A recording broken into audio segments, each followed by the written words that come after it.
بسم اللہ الرحمن الرحیم۔ السلام علیکم دوستو، دنیا بھر کی صبح آنے والی خبروں میں آپ سنیں گے، لیکن اس سے پہلے اگر ہو سکے تو لائک، سبسکرائب اور بیل آئیکن کا بٹن ضرور دبا لیں۔ شکریہ۔ آذربائیجان کا آرمینیا کے حملوں میں شہید ہونے والے شہریوں کا بدلہ لینے کا اعلان۔ صدارتی انتخابات میں شکست کی صورت میں امریکہ چھوڑ سکتا ہوں، صدر ٹرمپ۔ وزیر اعظم عمران خان کی یوم آزادی کے موقع پر آذربائیجان کے صدر اور عوام کو مبارکباد۔ ترک صدر نے اعلان کیا ہے کہ بحر اسود میں گیس کے نئے ذخائر دریافت ہوئے ہیں۔ رکشا میں بیٹھی طالبہ کو موبائل فون پر بات کرنے پر ڈرائیور نے مار دیا۔ آذربائیجان کا فضولی شہر کو آرمینی قبضے سے نجات دلانے کا باقاعدہ اعلان۔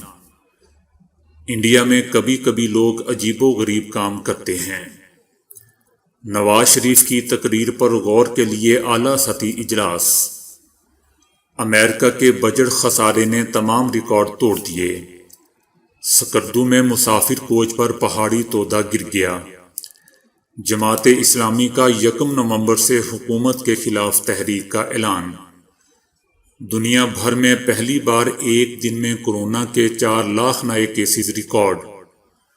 ملک میں موجود امریکیوں کو گرفتار کر سکتے ہیں چائنا۔ روضہ رسول صلی اللہ علیہ وآلہ وسلم میں حاضری اور سلام پیش کرنے پر نمازی آبدیدہ ہو گئے۔ کھجور غذا بھی دوا بھی۔ تو دوستو، یہ تھی کل صبح آنے والی خبروں کی ہائی لائٹس یا جھلکیاں۔ اگر آپ ان خبروں کو سننا چاہتے ہیں تو بیل آئیکن کا بٹن ضرور دبا لیں۔ شکریہ۔